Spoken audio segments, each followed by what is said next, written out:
March 15, 1944. Above the industrial heartland of Nazi Germany, Luftwaffe Squadron Commander Klaus Brenner spotted the incoming formation of American bombers 30 miles out from Berlin. What he didn't know was that those B-17 flying fortresses were being escorted by P-51 Mustangs, carrying enough fuel to stay in combat for 6 full hours, a capability the German High Command believed impossible. Lieutenant Sarah Mitchell from Cedar Rapids, Iowa, was about to prove that American engineering had just rewritten the rules of aerial warfare over the Third Reich. Before we jump back in, tell us where you're tuning in from, and if this story touches you, make sure you're subscribed, because tomorrow, I've saved something extra special for you. The mathematics of aerial combat in 1944 were brutally simple. Fighter aircraft had limited fuel capacity, forcing them to choose between range and combat effectiveness. German strategists had built their entire defensive system around this fundamental limitation. Allied fighters could escort bombers partway into Reich territory, but physics demanded they turn back long before reaching Berlin, Dresden, or Munich. This left American heavy bombers vulnerable during the most critical phases of their missions, flying unprotected through the deadliest concentration of anti-aircraft defenses in human history. For 3 years, this calculation had cost the United States Army Air Forces thousands of aircraft and tens of thousands of aircrew. The Schweinfurt raids of October 1943 demonstrated the horrific price of unescorted bombing. 60 flying fortresses failed to return home, taking with them 600 trained airmen. German fighter commands celebrated these victories as proof that daylight strategic bombing was doomed to failure. Their interceptor tactics relied on patience, wait for the escorts to turn back, then massacre the helpless bombers. Lieutenant Colonel Hermann Wolf, commanding Jagdgeschwader 26, had perfected the art of timing these attacks. His pilots would shadow American formations from a safe distance, watching fuel gauges as carefully as enemy movements. When the escorting P-47 Thunderbolts or P-38 Lightnings reached their operational limits and peeled away, Wolf's Focke-Wulf 190s would strike with devastating precision. The system had worked flawlessly for months, turning the skies over Germany into a killing field for American bombers. What Wolf and his fellow squadron leaders couldn't have anticipated was a revolution in aircraft design taking place in a North American aviation factory in Inglewood, California. Engineers led by Edgar Schmude were solving the range equation through radical innovation. The NA-73X prototype, which would become the P-51 Mustang, represented a fundamental breakthrough in aerodynamic efficiency and fuel management. But even more crucial was the decision to replace the aircraft's original Allison engine with the British Rolls-Royce Merlin, creating a fighter with unprecedented capabilities. Sarah Mitchell had been among the first women accepted into the civilian pilot training program at the University of Iowa in 1942. When the Women Air Force Service Pilots program opened its doors, she was ready. Her flight instructor, Captain James Rodriguez, had recognized something exceptional in her flying: an intuitive understanding of aircraft systems and an ability to push machines to their absolute limits while maintaining perfect control. These skills would prove invaluable when she transitioned to the most sophisticated fighter aircraft ever produced. The P-51D Mustang that Mitchell climbed into at Leston Airfield, England, on that March morning, represented the pinnacle of American industrial achievement. Its laminar flow wing design reduced drag by 30% compared to conventional aircraft. The Packard-built Merlin V1650 engine generated 1,695 horsepower, while consuming fuel with remarkable efficiency. Most importantly, the aircraft's internal fuel capacity of 269 gallons could be supplemented by 2 75-gallon drop tanks, giving it an operational range that German intelligence deemed impossible. The mission briefing had been straightforward. The 8th Air Force was launching its deepest penetration raid yet: a daylight attack on the Daimler-Benz tank engine factory in Berlin, the heart of Nazi Germany. 250 B-17 flying fortresses would carry the attack, supported by every available escort fighter. The bombers would be vulnerable for over 4 hours of flight time, including the final approach to target and withdrawal through the most heavily defended airspace in Europe. Squadron Commander Elena Vasquez gathered her pilots around the tactical map spread across the briefing table. The distance markers told the story: 485 miles from their base in England to Berlin and back. Traditional fighters like the P-47 Thunderbolts could manage perhaps 300 miles before, Fuel concerns forced them home. The P-38 Lightning could stretch to 350 miles under perfect conditions. Neither could protect the bombers during the critical final approach and bomb run over the German capital. But the P-51 Mustang changed everything. With full internal tanks and drop tanks attached, Mitchell's aircraft carried 419 gallons of high-octane aviation fuel. At cruise settings, the Merlin engine consumed just 65 gallons per hour, giving her aircraft an endurance of over 6 hours. This meant she could escort bombers all the way to Berlin, engage in extended combat over the target, and still have enough fuel to fight her way home. The German defensive system was about to encounter its first truly long-range escort fighter. Preparing and narrating this story took us a lot of time, so if you are enjoying it, subscribe to our channel, it means a lot to us. Now back to the story. The weather over the English Channel was perfect for flying, clear skies with unlimited visibility. Mitchell's Mustang, carrying the call sign Prairie Rose, lifted off from Leston at 0847 hours, part of a formation that would make history. 68 P-51 Mustangs formed up with the bomber stream, their silver fuselages gleaming in the morning sunlight. Each aircraft carried enough ammunition and fuel to stay in the fight longer than any German pilot thought possible. As the formation crossed into German airspace, Luftwaffe radar operators began tracking the incoming raid. Ground controllers at Fighter Command headquarters near Berlin calculated intercept courses with practiced efficiency. Their timing had been perfected through months of successful attacks. Wait for the American escorts to reach their fuel limits, then launch everything available against the unprotected bombers. What they didn't realize was that the escorts overhead possessed capabilities that would shatter their entire defensive strategy. Major Wilhelm Steiner, flying a Messerschmitt Bf 109G6, led his squadron in a climbing intercept pattern toward the American formation. Steiner was a veteran of the Eastern Front, credited with 43 victories against Soviet aircraft. His experience had taught him patience. The key to successful interception was timing. Attack too early, and fresh American escorts would tear his formation apart. Wait for the escorts to turn back, and his squadron could destroy bombers almost without resistance. At 1,245 hours, approximately 200 miles from Berlin, Steiner observed what he expected to see. Several P-47 Thunderbolts began turning away from the bomber formation, their fuel gauges approaching critical levels. Right on schedule, the American escorts were abandoning their charges. Steiner radioed his squadron to prepare for attack, unaware that the Silver fighters maintaining position above the bombers represented a new generation of escort aircraft. Mitchell monitored her fuel flow carefully as the formation continued eastward.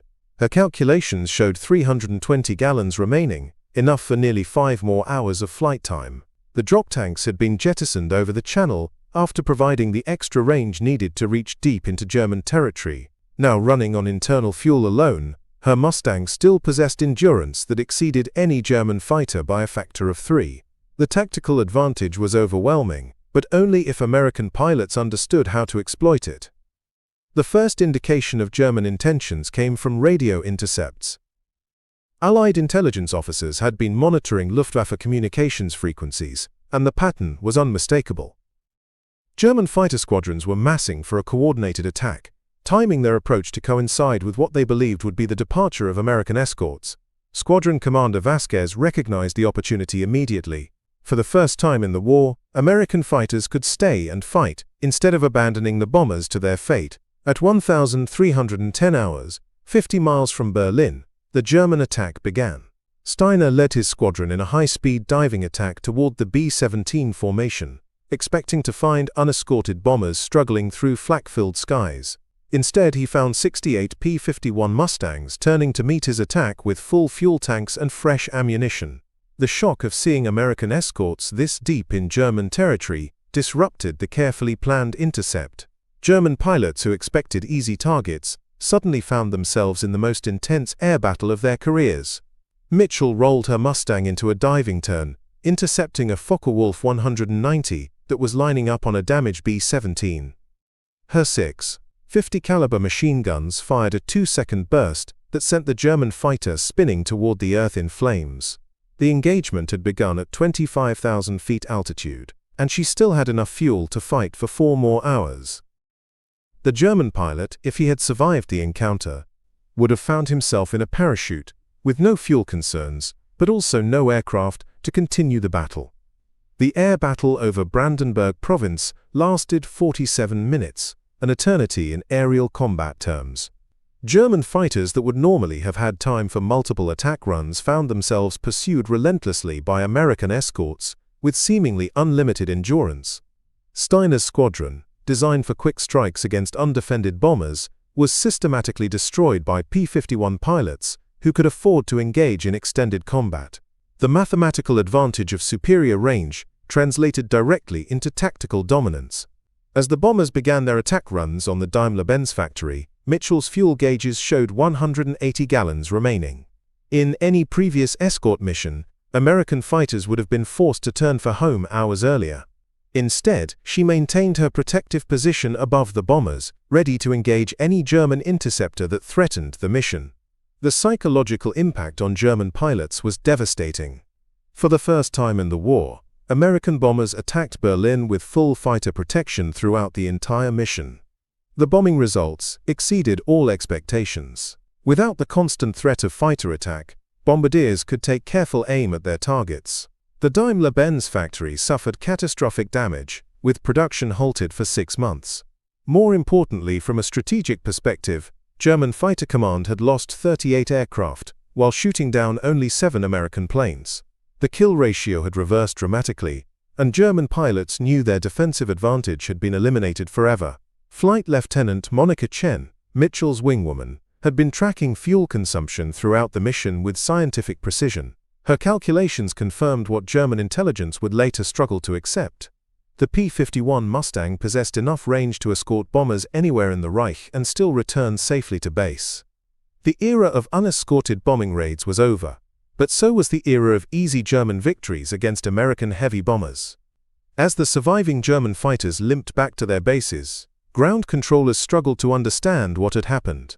Radar tracks showed American fighters maintaining position over Berlin for hours beyond what any previous escort had achieved. Post-mission intelligence reports would reveal the shocking truth.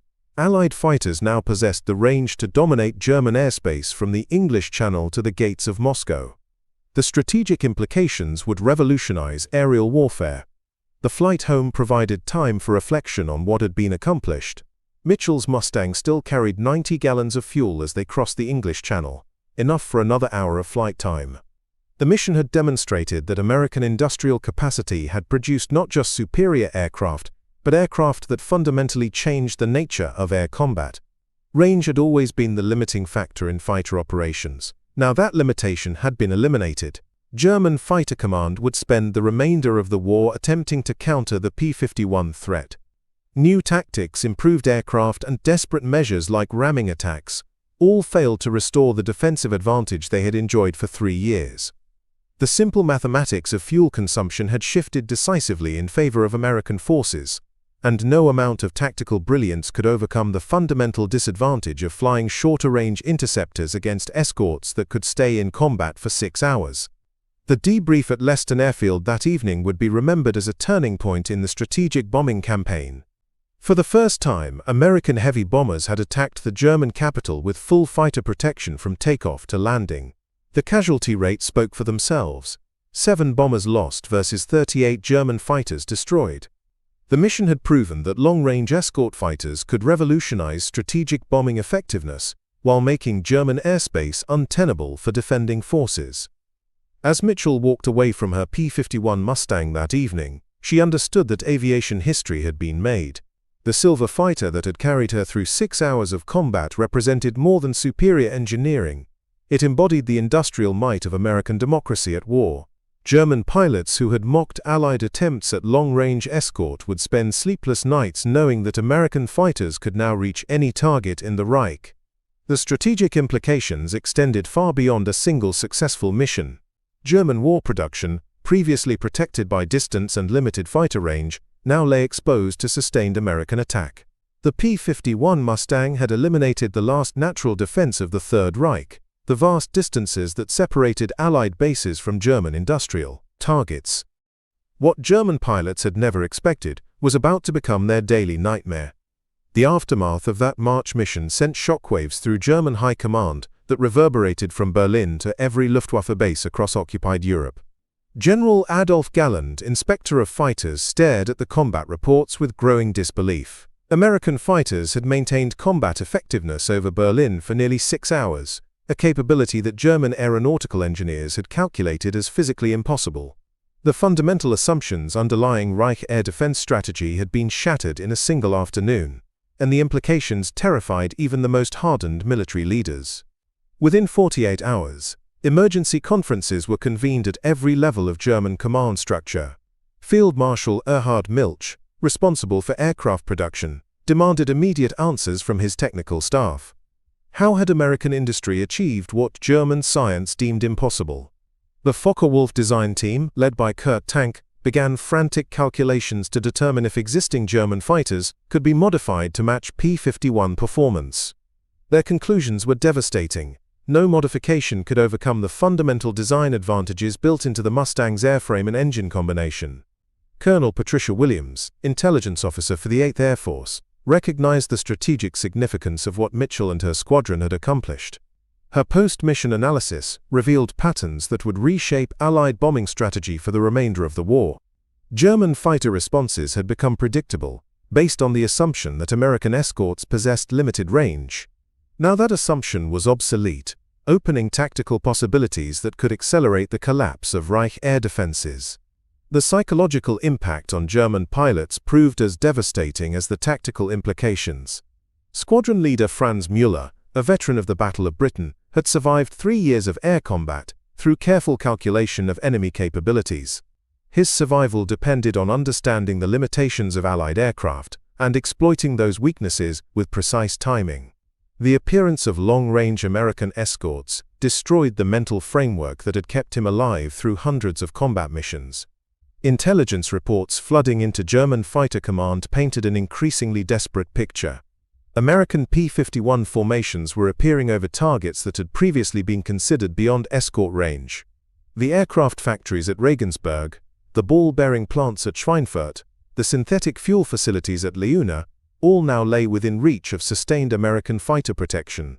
German industrial planners watched helplessly as their most critical production centers became vulnerable to systematic destruction. Sarah Mitchell's second long-range mission came just 5 days after her triumph over Berlin. This time, the target was the Messerschmitt factory complex at Augsburg, where Germany's most advanced fighters were manufactured. The irony was profound. American long-range escorts would protect bombers attacking the facilities that produced the very aircraft designed to stop them.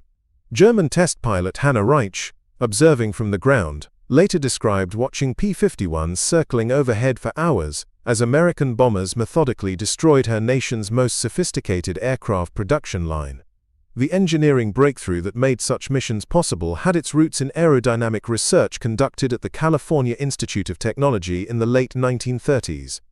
Dr. Theodor von Karman's team had developed laminar flow wing technology that dramatically reduced drag at high speeds.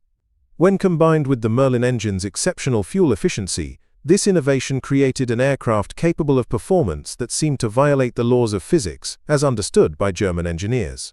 Captain Rebecca Torres, Mitchell's squadron engineering officer, had spent months perfecting fuel management techniques that maximized P-51 range capabilities. Her calculations showed that careful throttle management during cruise flight could extend combat radius by an additional 50 miles, the difference between turning back short of the target and providing complete mission protection. These refinements, developed through practical combat experience, gave American escorts capabilities that exceeded even their manufacturer's original specifications. The ripple effects extended beyond military considerations into the realm of German civilian morale.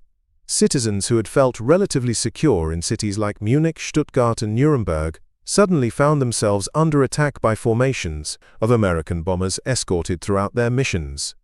The Reich propaganda ministry struggled to explain how American fighters had gained the ability to reach previously untouchable targets. Dr. Joseph Goebbels privately acknowledged that the appearance of long-range escorts represented a strategic disaster of unprecedented proportions. German aircraft manufacturers attempted desperate measures to counter the P-51 threat.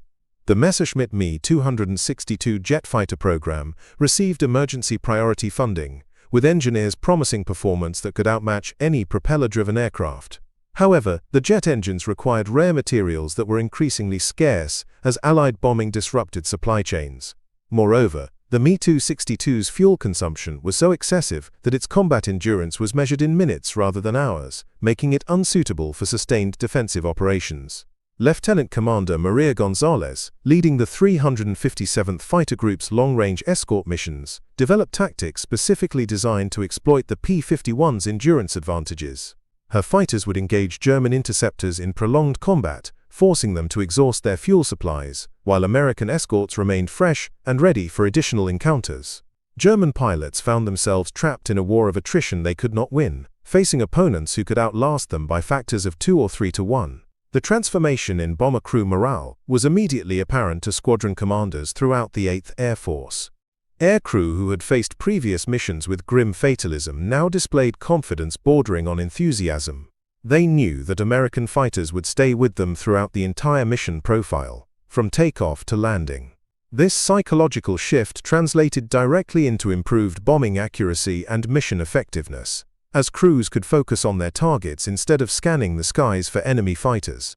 German defensive strategies evolved rapidly in response to the new threat, but each adaptation revealed additional weaknesses.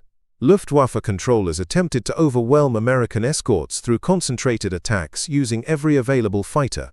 This tactic succeeded in inflicting casualties on P-51 formations, but at catastrophic cost to German pilot strength.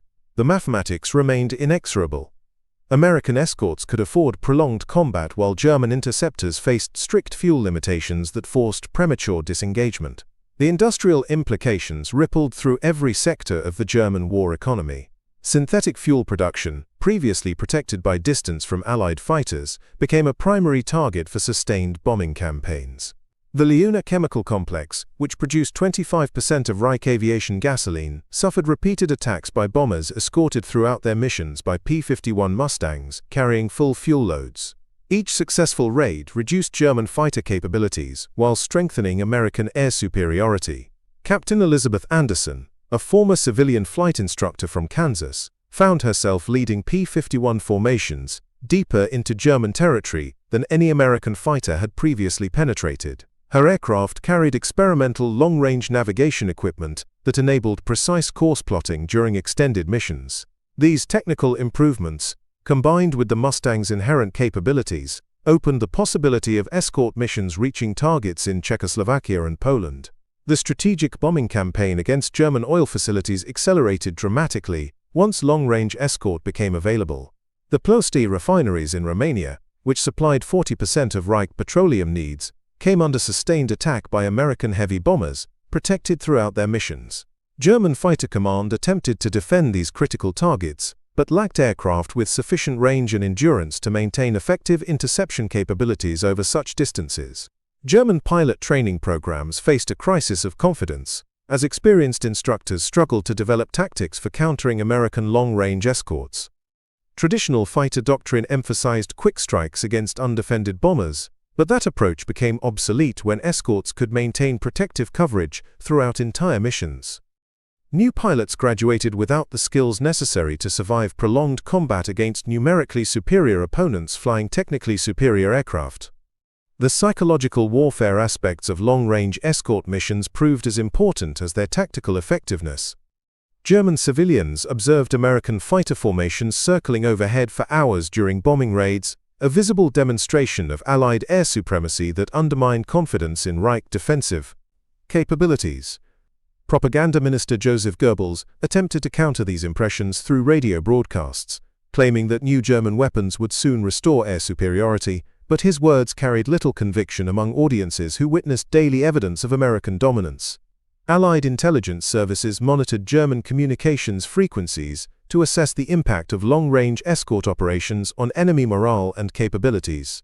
Intercepted radio transmissions revealed growing desperation among Luftwaffe units as fuel shortages and aircraft losses mounted. German pilots reported increasing reluctance to engage American formations when P-51 escorts remained in position throughout extended combat encounters. The final validation of long-range escort effectiveness came during the massive Allied air offensive of April 1944.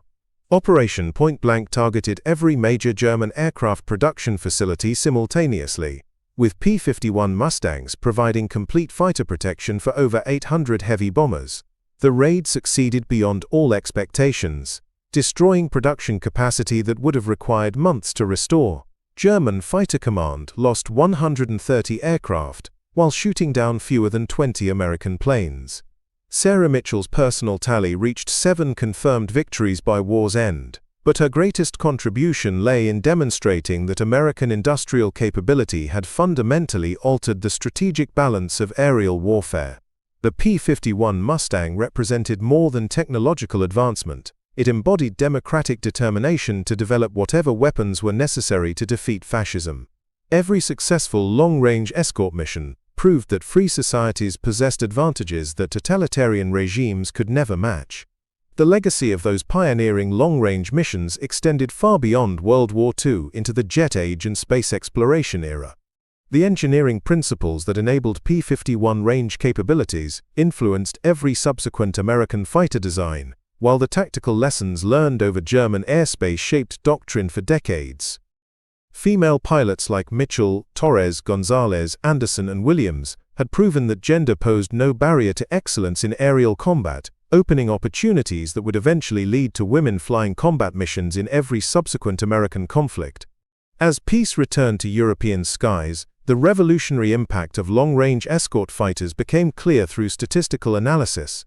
The arrival of P-51 Mustangs had reduced American bomber losses by 70%, while increasing the effectiveness of strategic bombing campaigns by comparable margins. German industrial production never recovered from the sustained attacks made possible by fighters that could stay in combat for 6 hours.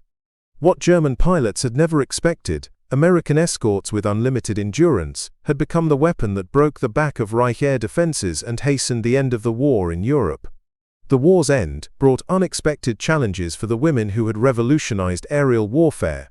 Captain Sarah Mitchell returned to Cedar Rapids, Iowa, in September 1945, carrying with her the Distinguished Flying Cross and memories of 6-hour combat missions that had changed military history. Yet the America she came home to seemed determined to forget that women had flown combat missions against the Luftwaffe. The factories that had built the P-51 Mustangs were retooling for civilian production, and society expected its female veterans to trade their flight suits for aprons without question. Dr. Margaret Chen, the aeronautical engineer who had perfected the fuel injection systems that gave Mustangs their unprecedented range, found herself barred from continuing her work at North American Aviation. Corporate executives, eager to provide jobs for returning male veterans, implemented policies that systematically excluded women from technical positions. Chen's innovations had enabled American fighters to escort bombers all the way to Berlin and back, but her gender rendered her contributions invisible to a post-war aviation industry determined to maintain traditional hierarchies. The technological revolution sparked by long-range escort requirements continued to transform aviation development in ways that extended far beyond military applications. Commercial airlines studying P-51 fuel efficiency data recognized that similar principles could enable passenger aircraft to cross oceans without refueling stops. The engineering breakthroughs that had given Mustangs 6-hour combat endurance became the foundation for intercontinental air travel that would shrink the globe and connect distant cultures. Commander Elena Rodriguez, who had led the 354th Fighter Group's transition to ultra-long-range missions, faced a different kind of battle in civilian life. The airlines that desperately needed experienced pilots to handle the post-war aviation boom refused to hire women for commercial flying positions. Rodriguez possessed more combat flying hours than most male applicants, with documented experience in the most challenging aerial operations of the war, yet found herself relegated to flight instruction at small municipal airports. The Soviet Union, analyzing captured German intelligence reports about American long-range fighters, launched an intensive program to develop equivalent capabilities. Soviet engineers studying P-51 wreckage discovered manufacturing techniques that their own aviation industry had deemed impossible. The laminar flow wing design that had given Mustangs their extraordinary range became the starting point for a new generation of Soviet fighters that would dominate the early Cold War period. Lieutenant Colonel Patricia Williams transitioned from military intelligence to academic research, determined to document the strategic impact of long-range escort missions before institutional memory faded. Her classified studies revealed that P-51 operations had accelerated Germany's collapse by at least 18 months, saving hundreds of thousands of Allied lives while demonstrating the decisive importance of air superiority in modern warfare. These findings would influence American military doctrine for decades, though Williams herself received little recognition for her groundbreaking analysis. The aircraft industry's evolution reflected lessons learned from the P-51's revolutionary capabilities. Lockheed engineers developing the P-80 Shooting Star, America's first operational jet fighter, incorporated fuel efficiency innovations pioneered on the Mustang program. The transition from propeller-driven to jet-powered aircraft maintained emphasis on extended range and endurance, ensuring that American fighters would continue to dominate through technological superiority rather than mere numerical advantage. Major Rebecca Torres established the first civilian flight training program specifically designed for women veterans seeking commercial aviation careers. Her curriculum emphasized the advanced navigation and fuel management techniques developed during long-range escort missions, skills that proved invaluable for pilots operating the larger, more complex aircraft entering commercial service. Torres understood that the barriers facing female aviators could only be overcome through demonstrated competence that exceeded all possible criticism. The Korean War's outbreak in 1950 validated every lesson learned from P-51 long-range operations over Europe. American F-51 Mustangs, the redesignated post-war version of the famous fighter, provided close air support for United Nations forces while maintaining the extended endurance capabilities that had proven decisive against German forces. Female pilots who had pioneered ultra-long-range tactics found themselves consulted by military planners seeking to apply European lessons to Asian combat conditions. Captain Maria Gonzalez leveraged her combat experience into a position with Boeing, where she contributed to the design of the B-52 Stratofortress strategic bomber. Her understanding of long-range mission requirements, gained through hundreds of hours escorting bombers deep into German territory, influenced everything from fuel system design to crew comfort features. The bomber that would serve as America's strategic deterrent for decades incorporated innovations pioneered by a female fighter pilot whom history had largely forgotten. The space program's emergence in the late 1950s drew heavily on expertise developed during wartime long-range operations.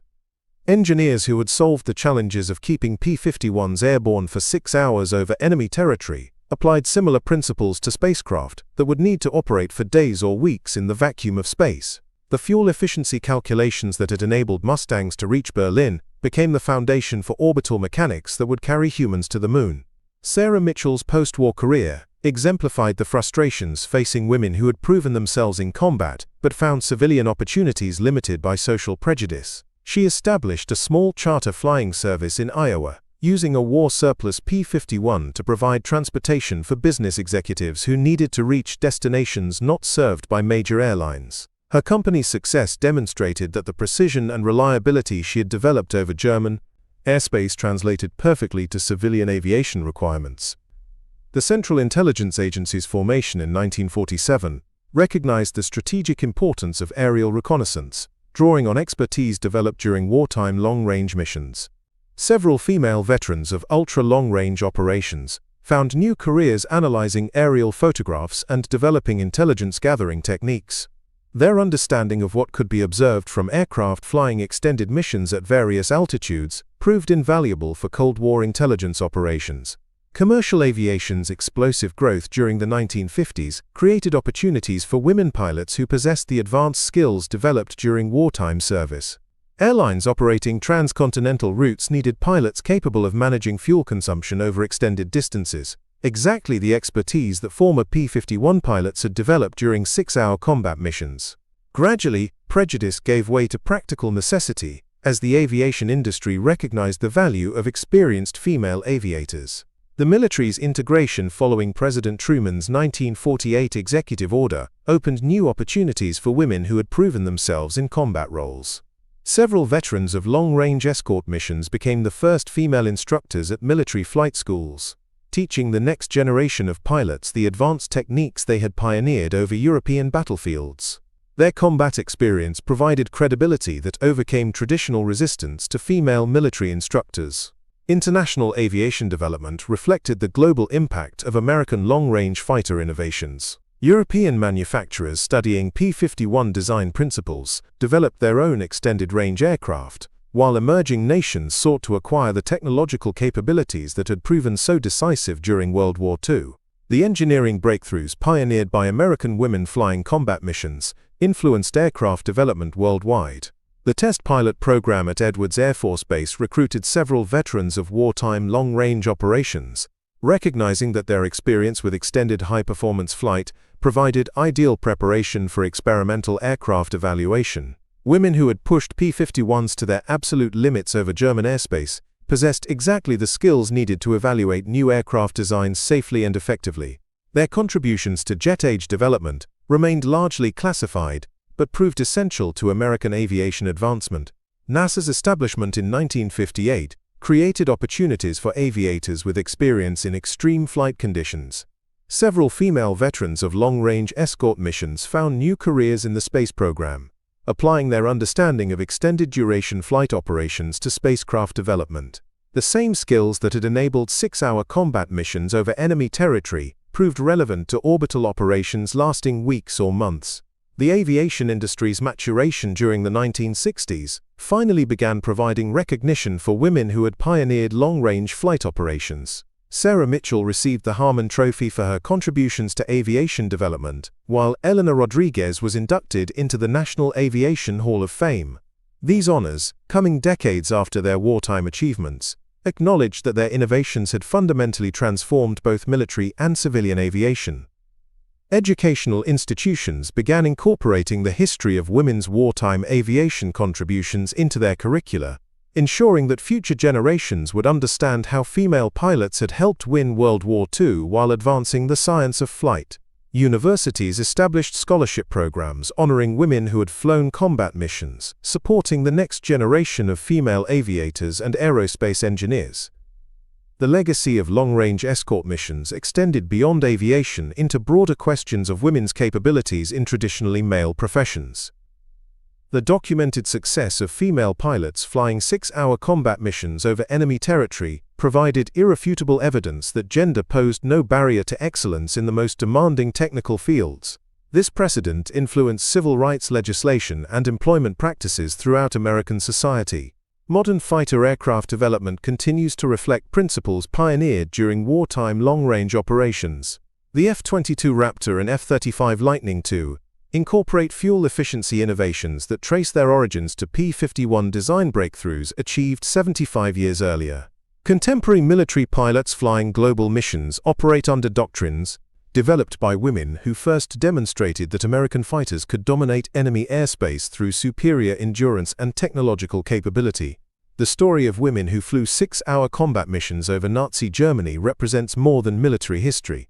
It embodies the transformative power of human determination combined with technological innovation. Every barrier they overcame, every mile they flew beyond what enemies thought possible, every mission they completed successfully, contributed to a legacy that continues inspiring new generations of aviators, engineers, and leaders who refuse to accept limitations others impose upon them. Sarah Mitchell's final flight in a P-51 Mustang came in 1995, 50 years after her wartime service ended.